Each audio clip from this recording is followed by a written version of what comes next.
সব সব শিষ্য গড়ে 29 পেয়েছে। ঠাকুর সবার একটা প্লাস দেয় আর একটা এক দেয়, একটা প্লাস দেয় একটা এক দেয়, গ্রেস মার্ক দিয়ে পাস করাচ্ছে। আর দু চারটে লেটার স্টার নিয়ে বুক খুলিয়ে বেরিয়ে যাবে। বলছে যে আমি দীক্ষা দিতাছি, সন্তান তৈরি করতাছি, একটা হইল উদ্ধার করার জন্য, ওইটাই বেশি। মানে কি, পোটলা বন্ধ কইরা একবারে গাড়িতে তুললা ফালাইতে পারলেই হইল। আর কিছুকে তৈরি করতেছি শিক্ষক করার জন্য।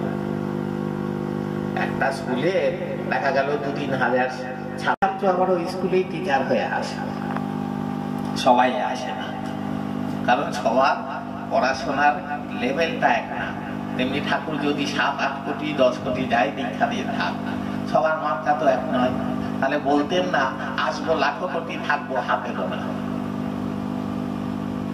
কিন্তু তা বলে এই যে এত কোটি তাদের কি হবে না? প্রত্যেকের হবে। কিন্তু যেটা হতে পারত, যত দূর হতে পারত, সেইটা হবে না। ওই জন্যই বলেছে হাতে গোনা থাকবে। জন্ম মৃত্যুর ছক প্রত্যেককে পার করে দেবে, কিন্তু জন্ম মৃত্যুর ছক পার করে দেওয়া মানে ঠাকুরকে পাওয়া নয়। এইখান থেকে মুক্তি পেল, তারপর ঘুরবে। ওই যে কালিদাস ব্যানার্জিকেই বলেছিল বোধহয় যে, বুঝলি কালিদাস, তুই 16,000 বার মূলাধার থেকে সহস্রারে যাবি, 16,000 বার, এক জীবনে হয় না। তাহলে 16,000 বার হতে কত জীবন লাগে? তুই 16,000 বার মূলাধার থেকে সহস্রারে গিয়াও দেখবি, তখনও তুই মূলাধারে, আমি সহস্রারে, তখনও পাবি না। আমার কাছে আইসা দেখবা আমি আরো বহু দূরে। কারণ কি, ঠাকুরকে যে আমরা পেয়েছি, এটা ঠাকুরের একটা ছিটে পড়া। কেন বললাম? আমি আইসি কিছু লইয়া আসি নাই। এই ঝড়ের ট্রেন গেলে যেরকম হাওয়া চলে আসে, ওইরকম ঝড়ের মতো আইসা পড়ছে কিছু শক্তি, তাতেই এই আমি আনি নাই, তাতে না এনেই এই। তাহলে এই ঠাকুর হলো ছিটে ফোটা ঠাকুর।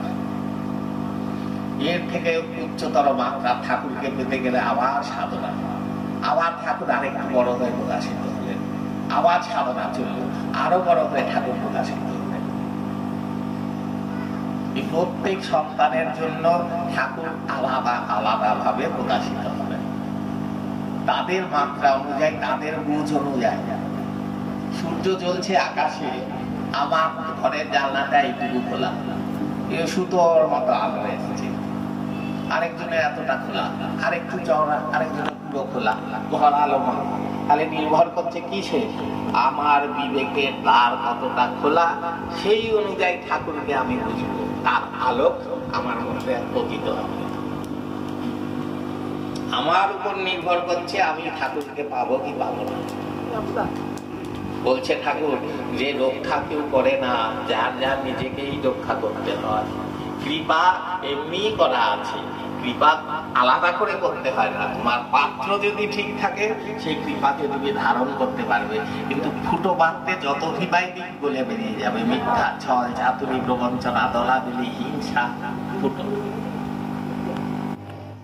তাহলে ছাদাগুলো আগে বন্ধ করতে হবে, তখন দেখা যাবে ওই ডম্বুর হয়ে গেছে কৃপায়।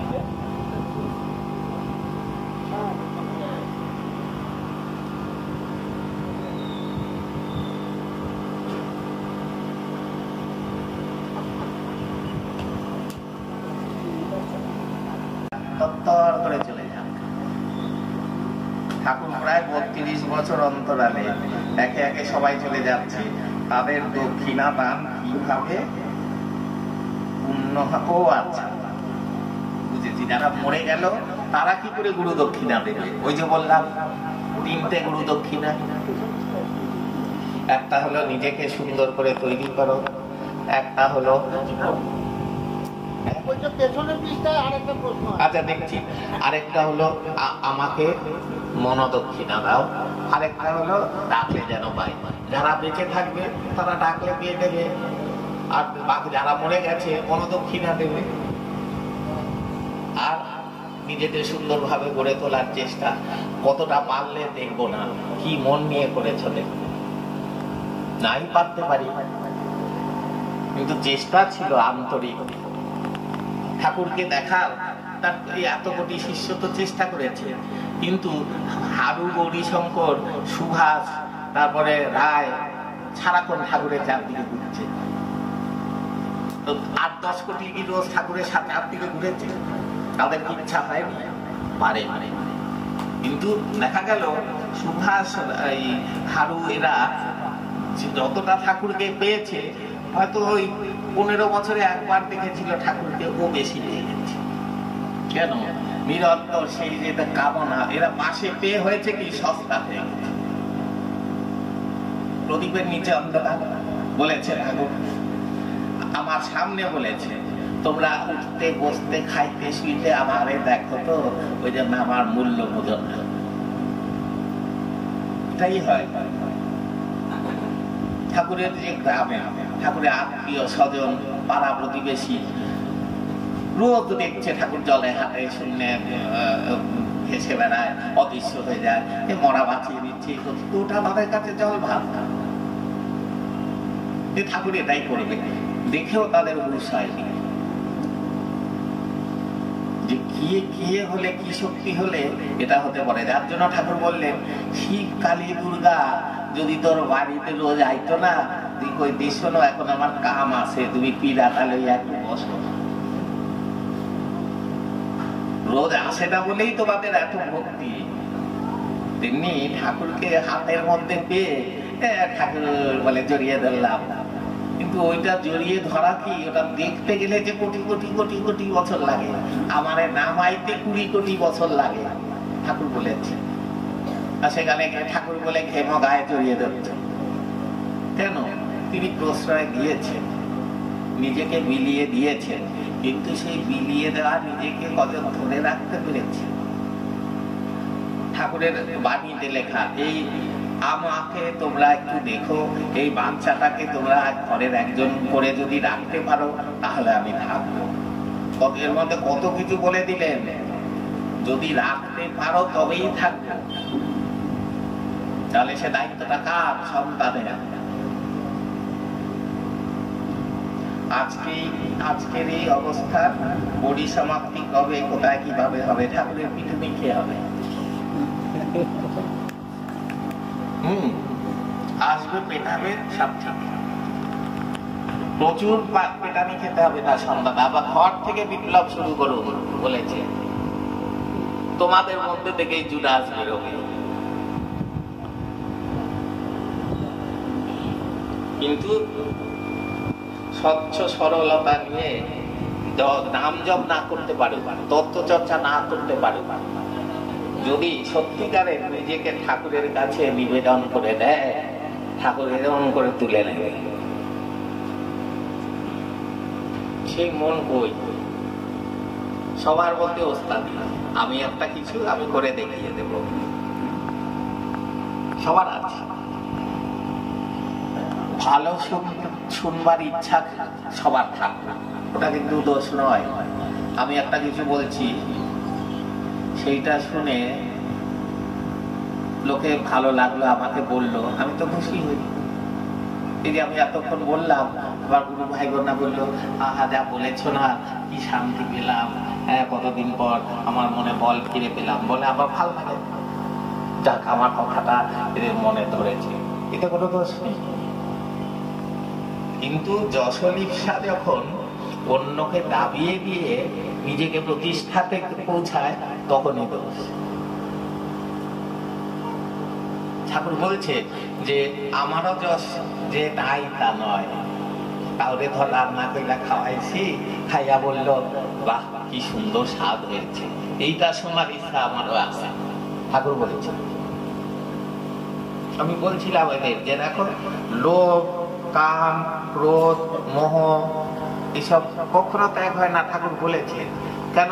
কাম না থাকলে জীব জগতে হবে, সবাই সাধু, ব্যাস, কেউ বিয়ে করে না, এক জেনারেশন পরে পৃথিবী খা খা করছে, সাধু হয়ে গেছে সাধু। কেমন লাগবে? ক্রোধ যদি না থাকে, বাচ্চা বাবরামও করছে না, বাবা ক্রোধ করতে নি, তুমি করো, হবে? শাসন করতে হবে, ক্রোধ দেখাতে হবে। লোভ, হ্যাঁ চাই আমি ফার্স্ট বয় হবে, লোভ তো তুই সেকেন্ড হলে কি এসে যায় পৃথিবীর? তুই থার্ড হ, লাস্ট হ, না আমি ফার্স্ট হবো, লড়াই হচ্ছে ফার্স্ট সেকেন্ড, সে কি কম্পিটিশন ক্লাসের ছেলে, কিন্তু তাতে তো সমাজের কোনো ক্ষতি হচ্ছে না, ভালোই হচ্ছে। ওই লোভের ঠেলায় বেশি বেশি পড়াশোনা করে বেশি জ্ঞানী হয়ে যাচ্ছে। তো ঠাকুরের সন্তানরা লোভ করুক না, আমি ঠাকুরের শ্রেষ্ঠ সন্তান হব, শ্রেষ্ঠ বেদ প্রচারক হব। ওই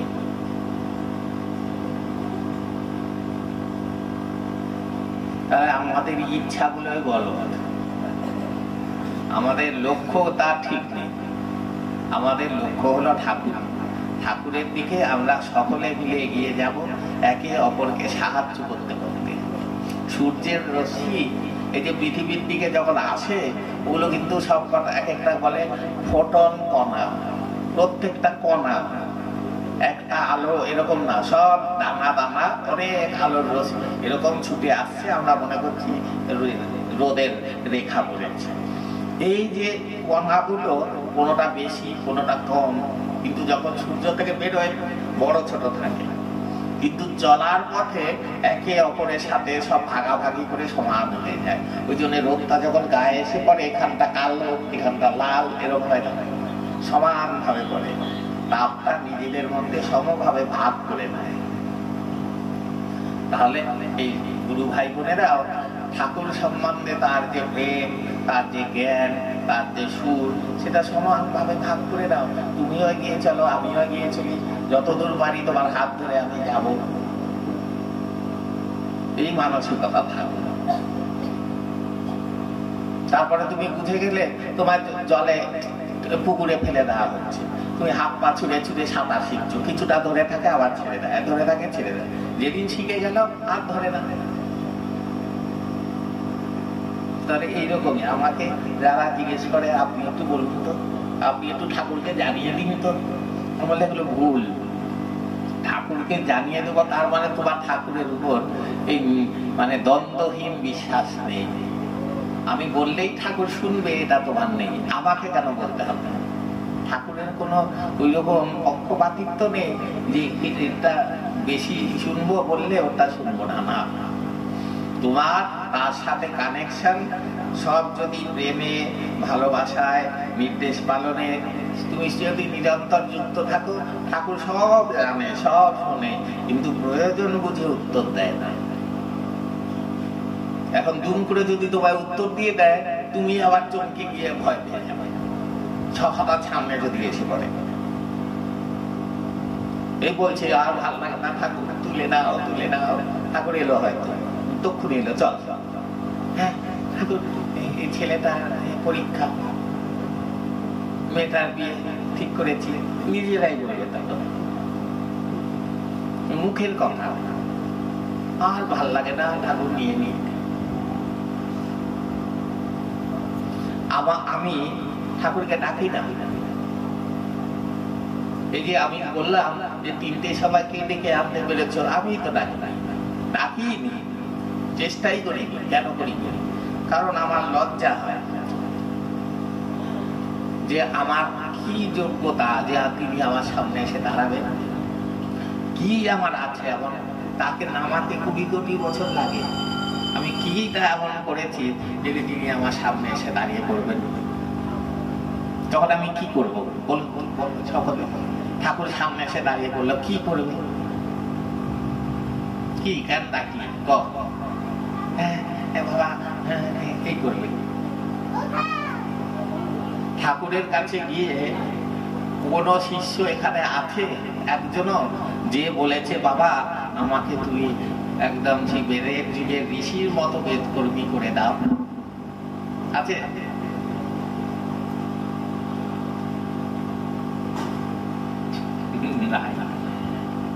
বলেছে গিয়ে কি বাবা আমার এটা হচ্ছে, তুমি একটু কৃপা করো, এই বাড়ি করছি, তুমি একটু দেখো, বাবা চাকরির জন্য দিয়েছি যেন হয়ে যায়, এই সব। কিন্তু এখন হারিয়ে মূল্য বুঝছি, এই জন্য ঠাকুর সরে গেছে। মূল্যটা বোঝানোর জন্য ঠাকুর সরে গেছে। যদি ঠাকুর থাকতেন এখনো এই করত,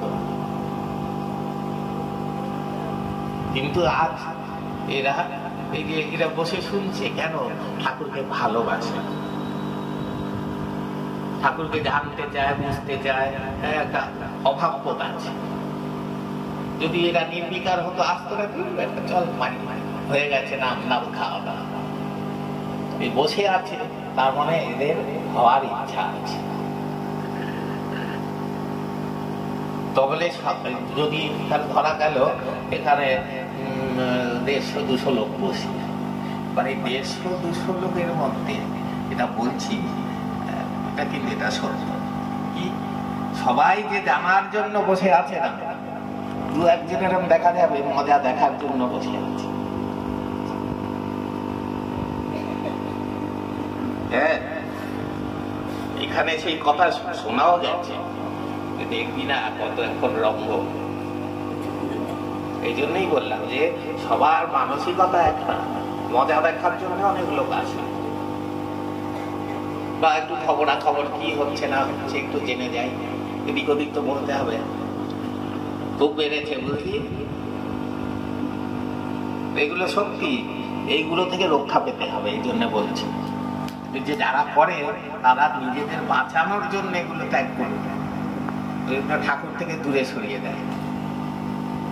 কেউ যদি খারাপও হয়, যদি ভুল ভালো বলে, তখন কি করতে হয়? তখন বলতে হয় এটা তুমি ভুল বলছো, এটা বলো না। তাকে নিয়ে ব্যঙ্গ বিদ্রুপ একে তাকে বলে তাহলে এসব করে নিজেকে ডোবায়। আমি যদি ভুল করি আমাকে এসে বলো যে না এটা ভুল বললি, এটা ঠিক নয়, কত সুন্দর হবে। আমি যদি কাউকে শুনি যে কেউ এরকম বলেছে, আমি তাকে জানিয়ে দেবো, দেখো এটা তুমি শুনেছো, আমার সমাজে এটা মিথ্যে কথা, এটা ঠিক নয়। তাহলে এরকম সহজ সরল মন নিয়ে সবকিছু ওপেন, এটা হলে তত্তর করে গিয়ে যাবে। সরল স্বচ্ছ মন না হলে ঠাকুরের দরজা বন্ধ। আমার মনের কথা তাকেই বলবো যে আমার নিয়ারেস্ট এবং ডিয়ারেস্ট আমার কায়ার সাথে ছায়া হয়ে গেছে। এই যেমন এই যে ওইরকম ভাবেই নড়ছে, মনটা ফেলে দিলাম, ছায়াটা এখানে রয়ে গেল, হলো না। তেমনি ঠাকুর ভাবলেন, শিষ্য করে ফেলল, তার নিজস্বতা কিছু নেই, ঠাকুর ভাবলেন ও করে ফেলল। এইটা হলো কায়ার সাথে ছায়া।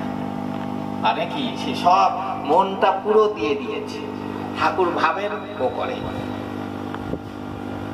এই অবস্থায় পৌঁছাতে হবে, তবে তো ঠাকুরের মনের কথা বুঝবে। ঠাকুর কি চায়? আমরা ঠাকুরের মনের কথা বোঝা তো দূর, বোঝার আমাদের ইন্টারেস্টও নেই। আমার এটা ভালো লাগছে, ঠাকুর করে দিক। ঠাকুর কি চায় আমার জানার দরকার নেই। আমি চাই আমার দোতলা হবে, মার্বেল বসবে, এসি লাগবে, তুমি করে দাও ভাবা। তা নয়, ঠাকুর আমার এই অবস্থা, আমার মনে এটার উদয় হয়েছে, আদৌ কি এটা আমার জন্য প্রয়োজন জীবনে? ফটোর সামনে গিয়ে জিজ্ঞেস করে, ঠাকুর বলছে আমি ফটোর ঠাকুর নই। বলছে তো তোমার ঠাকুর তোমার সব ছবি সারা দেয়। বলে দেয়, তবে যেগুলি নকুল দানা বাতাসা জল একটু পায় ওগুলো একটু তাড়াতাড়ি দেয়। এবার শিষ্য ভাববে এ আবার কি, পেলে তবে দেবে, মেলে দেবে না, তা নয়, বোঝেনি। এই যে নকুল দানার জল বাতাসা দেওয়ার জন্য ঠাকুরের সামনে একটু বসলো, একটু তাকালো, একটা যোগাযোগ। ওইটুকুও যে দেয় না, তা তো চিন্তায় ঠাকুর নেই। সারাদিনের কর্মকাণ্ডে কতটুকু কতবার বাবা বলে একটা অন্তরে ডাক দেয়। কিন্তু ওই যে যখন খেতে দিচ্ছে, তখন তো একবারের জন্য ভাবছে ঠাকুর তুমি এটা গ্রহণ করো। এই যে স্মরণটা এলো, পৌঁছে গেল। স্মরণটার প্রয়োজন। এটা যার ওগুলো না করে হয় তার কিছু প্রয়োজন নেই, তার ঠাকুরের সিংহাসনেরও প্রয়োজন নেই।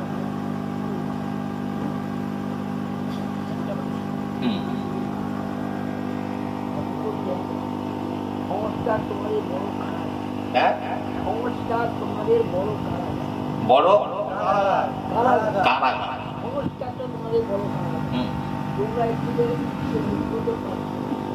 আমি খাঁচার পাখিকে খাঁচা থেকে মুক্ত করতে চাই, কিন্তু তোমাদের ডানা ফালিয়ে রেখে দিতে পারি। এই যে প্রম্পট করো, শুনতে পাচ্ছি। ঠাকুর বলছে সংস্কার তোমাদের বড় কারাগার, এর থেকে তোমরা মুক্ত হতে পারছো। আমি খাঁচার পাখিকে মুক্ত করে দিতে চাই, খাঁচা খুলে দিলে উঠতে পারো না, ডানা ভারী। এই সংস্কার যে এত বড় কারাগার, এর থেকে মুক্তির উপায় কি, এবং আমরা আজকে কি পজিশনে আছি, এখনো সেই সংস্কারের পিছনেই ঘুরছি। ঠিক আছে, বুঝে গেছি। আমাদের ধারণা এই ফুল, বেলপাতা, ঘট, ঢাপ, স্বস্তিকা চিহ্ন, শনি মঙ্গল, কানমালা, নাকমালা, এগুলোই বুঝি সংস্কার। না, এগুলো শুধু সংস্কার নয়। এইগুলো করলেই আমার বুঝি পাপ হয়ে গেল, এটাও সংস্কার। আমি ঠাকুরকে মালা দেবো কেন? না, আমার সংস্কার হয়ে গেল। আমি ঠাকুরকে চন্দন পরাবো কেন? সংস্কার হয়ে গেল, এটাও সংস্কার। যে কোনো অবস্থার সাথে আমি আমাকে মানিয়ে নেব, এটাই হলো সংস্কার মুক্তি।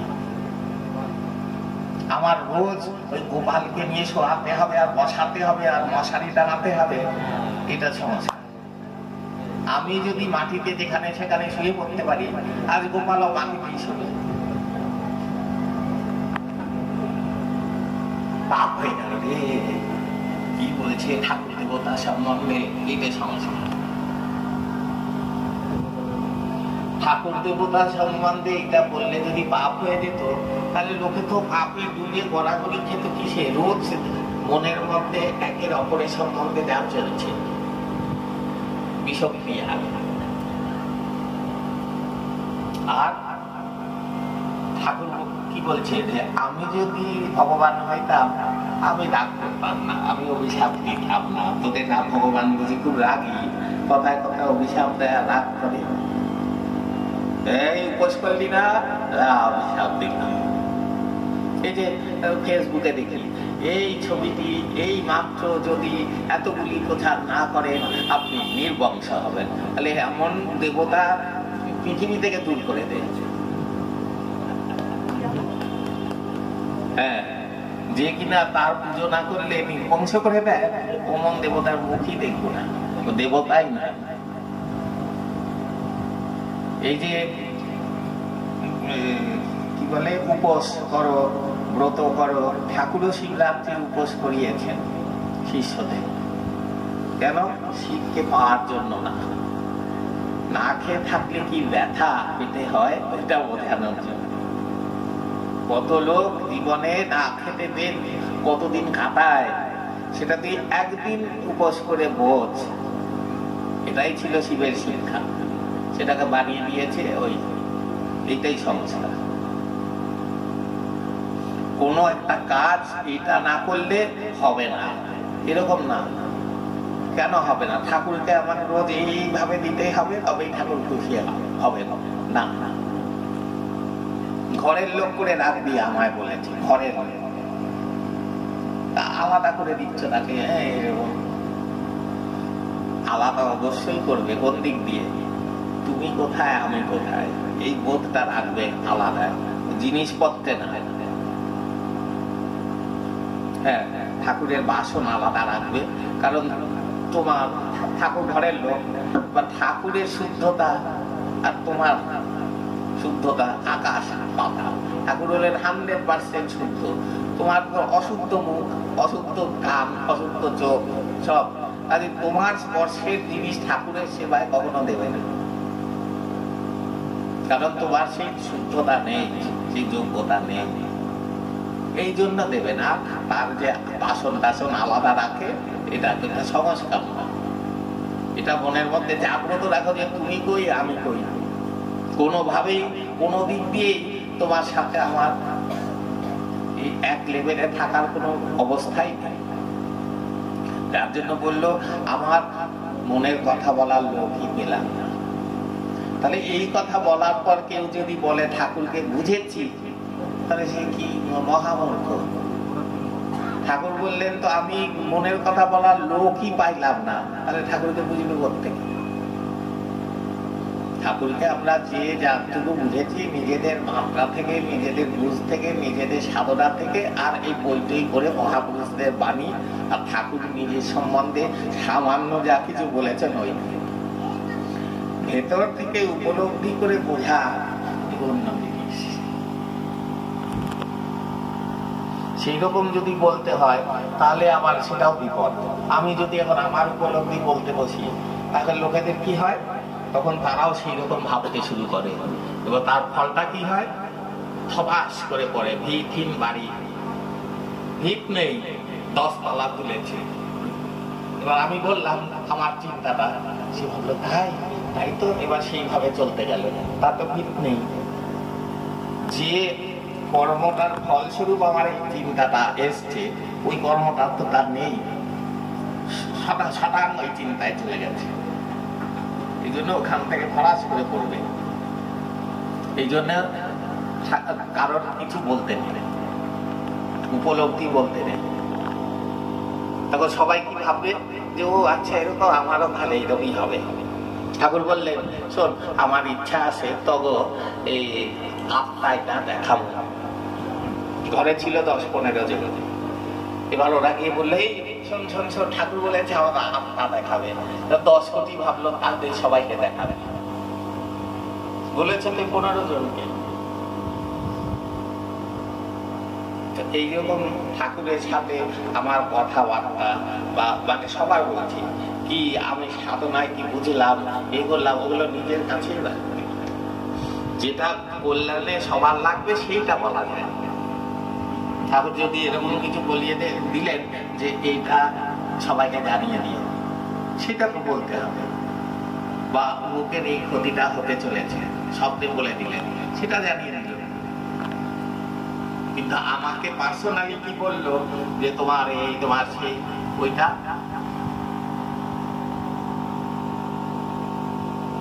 তো এরকম জীবনে অনেক সাবধানে সুতোর উপর দিয়ে চলতে হয়, নিজেকে বাঁচিয়ে। চতুর্দিকে আমাদের খাওয়ার জন্য লোক বসে আছে, গুরু ভাই বোনেরাও বসে আছে। ঠাকুর বলছেন তোমার মা নিজের মেসেঞ্জার হতে পারে, গুরুর থেকে যে কেউ সরিয়ে দিতে পারে। যদি বলি এর সাথে মিশবে না, সে গুরু ভাই বোন হলে ঠাকুরের কথা। কারণ ওর কথাবার্তার প্রভাব তোমার চিন্তার জগৎটাকে নষ্ট করে দেবে। তুমি ছিলে ভক্তি ভাবের লোক, হ্যাঁ, তোমাকে এসে এমন এইসব কথা বললো যে ওটা চূর্ণ বিচূর্ণ হয়ে গিয়ে তুমি ওইটা করতে গেলে, না হলে এটা, না হলে ওইটা। কারণ তোমার পতিত কর্মের ধারা, তোমার সুর, তোমার যেটা ওটা ছিল ওই।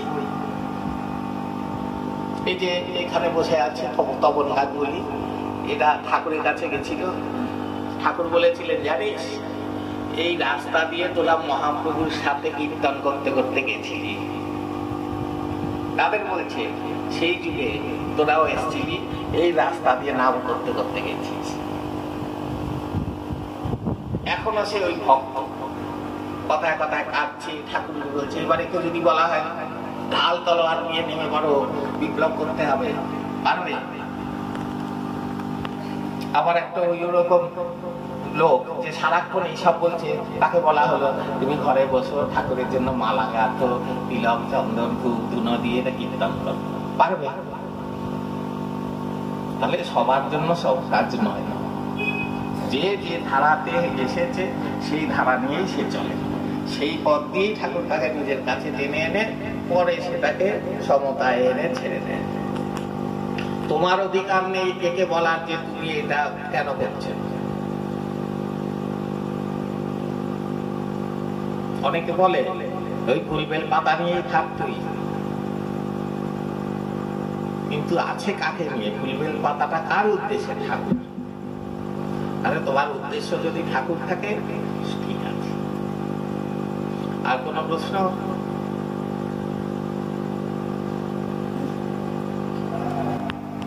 রাম নারায়ণ রাম গা পা পা পা পা পা ধা ধা সা নি নি ধা পা পা ধা পা মা গা রাম নারায়ণ রাম নারায়ণ। এই যে লোকে করে রাম নারায়ণ, এরকম ঠাকুর করেনি। গা পা পা পা পা ধা মা গা পা পা পা পা পা ধা ধা সা নি নি ধা পা পা ধা পা মা গা রে গা সা রে রে রে রে গা রে গা পা মা গা মা রে গা সা। এটাই সরল। রে মা মা মা মা মা মা পা পা পা মা পা মা গা গা পা মা পা গা মা রে গা সা রে গা পা মা গা। রাম না, এটা ভুল করে। রাম না রায়ণ রাম, এটা উচিত না।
बोलो बोलो जन्म सिद्ध ठाकुर शिशुपाल ब्रह्मचारी महाराज, विश्व पीता जन्म सिद्ध ठाकुर शिशुपाल ब्रह्मचारी महाराज।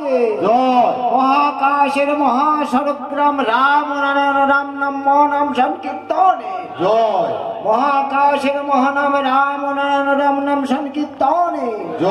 जन्म सिद्ध ठाकुर शिशुपाल ब्रह्मचारी महाराज संतान दले राम नारायण राम राम नारायण রাম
যত বস্তু আছে সবার মধ্যে এই ধ্বনিটা গিয়ে আঘাত করলো, কারণ তাদের সকলের নাম মিলিয়ে এই না, তাহলে আলাদা করে আর আবার কারোর কথা ভাবতে হবে না। এক রান্নার একটা নাম বলবো, বিশ্ব জগৎকে আমি স্মরণ করে দিলাম, তাহলে সেই মন নিয়ে এই ভাব নিয়ে যে নাম করবে সবার সাথে সাথে যোগাযোগ হয়ে যাবে।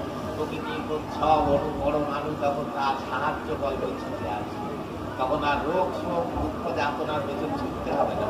যার জন্য ওই যে বললাম যে লোকটা ব্রহ্মচারীকে হসপিটালে ভর্তি হতে হয়নি, ওই লক্ষ্য স্বামীকে ডাক্তারদের কাছে যেতে হয়নি। কেন?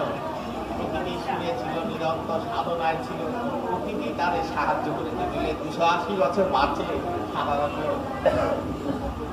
এই যে নাম করে বলে কি যে সারা দিনে এক এক দিনের 21,600 শ্বাস প্রশ্বাস করে। এবার যার যত শ্বাস প্রশ্বাস কমবে তার তত আয়ু বাড়বে।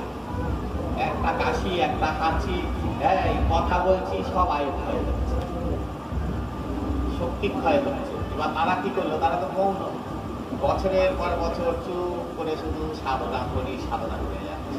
আর এই রেচক পুরো কুম্ভ অর্থাৎ শ্বাস টানে, টেনে ধরে থাকে, ছাড়ে না। হয়তো আমরা যে জায়গায় 2টা শ্বাস নেবো, একটা শ্বাস নিচ্ছি, তাতে কি হচ্ছে? আয়ু বেড়ে যাচ্ছে। নামে কি করে রেচক পুরো কুম্ভ হয়? এখন বলছে তোমাদের আলাদা কইরা এইসব করতে হইব না, প্রাণায়াম, রেচক পুরো কুম্ভ, কারণ এর মধ্যে সব দেওয়া আছে। কি করে? এই যে বললাম রাম নারায়ণ রাম, একবার বলেছি সেই মধ্যে কি শ্বাস প্রশ্বাস দিতে পারবো? এমনি কমে যাবে।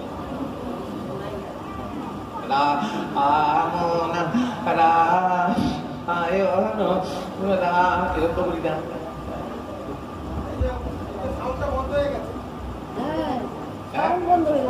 শোনা যাচ্ছে না? ও কি খেলা খেলছে?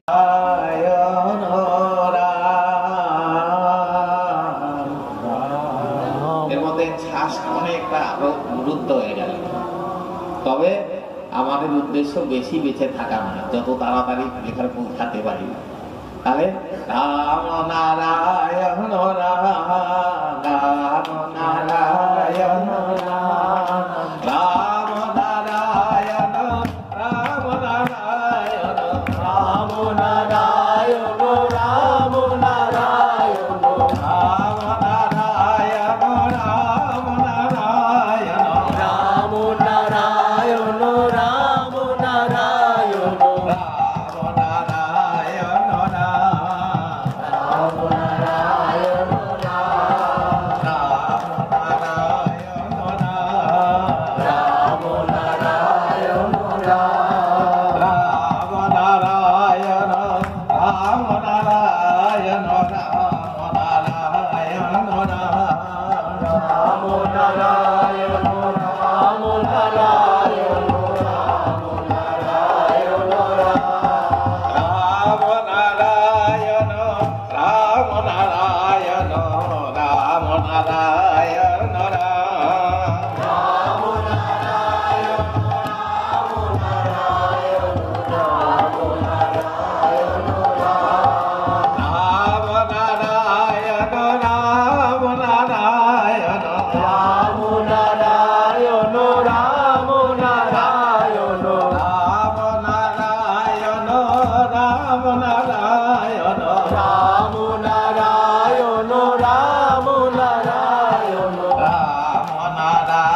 রাবণ নারায়ণ রাম।